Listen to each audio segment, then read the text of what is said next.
अस्सलाम वालेकुम, खुशामदीद एक नई वीडियो के साथ साइबसेक वाले पर। कभी सोचा है कि जब कोई ऑनलाइन पैगाम भेजता है या अपने बैंक अकाउंट में लॉगिन होता है तो उसकी मालूमात कैसे महफूज रहती हैं? भाई, इस जादू के पीछे एक बहुत ताकतवर साइंस है जिसे क्रिप्टोग्राफी कहते हैं, और आज हम इसी के राजों से पर्दा उठाने वाले हैं। यही यही वो बुनियादी सवाल है जिसने क्रिप्टोग्राफी को जन्म दिया। देखें, हमारी डिजिटल दुनिया में जहां हर चीज़ एक दूसरे से जुड़ी हुई है, भरोसा ही सब कुछ है, और क्रिप्टोग्राफी उसी भरोसे की बुनियाद फराहम करती है कि हमारा डेटा सिर्फ हमारा है। तो क्रिप्टोग्राफी का असल मकसद क्या है? इसका बुनियादी मकसद ये यकीनी बनाना है कि आपका पैगाम सिर्फ वही शख्स पढ़े जिसके लिए वो भेजा गया है, चाहे कोई उसे रास्ते में रोकने की कोशिश ही क्यों ना करे। ये आपके और वसूल कुनिंदा के बीच में एक खुफिया डिजिटल सुरंग की तरह है। ज़रा इस तरह से सोचें, जब कोई वेबसाइट में लॉगिन होता है तो उसका पासवर्ड इनक्रिप्ट हो जाता है ताकि कोई उसे देख ना सके। ये है राजदारी, यानी कॉन्फिडेंशियलिटी। जब कोई ऑनलाइन कुछ खरीदता है तो उसके कार्ड की तफसीलात महफूज होती हैं और उनमें कोई तब्दीली नहीं की जा सकती। ये है सालमियत, यानी इंटेग्रिटी। और ये इस बात को यकीनी बनाती है कि आप वाकई अपने बैंक से बात कर रहे हैं, किसी धोखेबाज से नहीं। ये है असलियत, यानी ऑथेंटिसिटी। और ये सिर्फ एक अच्छा ख्याल नहीं है, बल्कि दुनिया भर में कवानीन भी मौजूद हैं, जैसे कि PCI-DS क्रेडिट कार्ड की मालूमात के लिए और GDPR यूरोप में डेटा के तहफ़्फ़ुज़ के लिए। ये कवानीन कंपनियों को मजबूर करते हैं कि वो क्रिप्टोग्राफी का इस्तेमाल करें, तो मतलब ये एक कानूनी ज़रूरत भी है। ठीक है, तो आइए अब इसकी गहराई में उतरते हैं। क्रिप्टोग्राफी को सही से समझने के लिए हमें पहले इसकी ज़बान सीखनी होगी, कुछ बुनियादी इस्तिलाहात को जानना होगा। सबसे पहले आता है प्लेन टेक्स्ट। ये बिल्कुल वैसा ही है जैसा उसका नाम है। ये आपका असल पैगाम है जिसे कोई भी पढ़ सकता है, जैसे कि एक ईमेल या एक सादा टेक्स्ट मैसेज। ये वो मालूमात है जिसे हम असल में महफूज करना चाहते हैं। जब हम प्लेन टेक्स्ट को इनक्रिप्ट करते हैं तो वो बन जाता है साइफर टेक्स्ट। ये एक बेतरतीब और नाकाबिले फहम मतन होता है, मतलब उलझे हुए लफ्ज़ों का एक मजमुआ। सही की के बगैर ये किसी के लिए भी मुकम्मल तौर पर बेमायने होना चाहिए।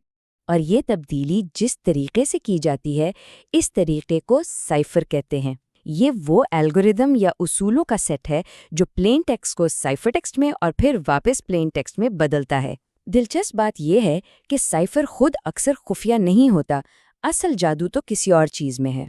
और वो जादुई जुज़्व है की, यानी चाबी। ये एक खुफिया मालूमात का टुकड़ा है, समझें एक पासवर्ड की तरह। भले ही हर कोई जानता हो कि ताला कैसे काम करता है, यानी साइफर, लेकिन सिर्फ वही शख्स जिसके पास सही चाबी हो उसे खोल या बंद कर सकता है। तो ये पूरा अमल दो हिस्सों पर मुश्तमिल है: इंक्रिप्शन, यानी प्लेन टेक्स्ट को साइफर टेक्स्ट में तब्दील करना, और डीक्रिप्शन, यानी साइफर टेक्स्ट को वापस प्लेन टेक्स्ट में बदल देना। ये दो अमल ही क्रिप्टोग्राफी की बुनियाद हैं। चले इन तमाम इस्तिलाहात को एक साथ मिलाकर देखते हैं, एक बहुत ही मशहूर तारीखी मिसाल के साथ, सीज़र साइफर। कहा जाता है कि जूलियस सीज़र खुद इसे अपने फौजी पैगामात को महफूज बनाने के लिए इस्तेमाल करता था। देखें, ख्याल बहुत सादा है। हर हर्फ को हुरूफ तहजी में कुछ जगहें आगे बढ़ा दिया जाता है।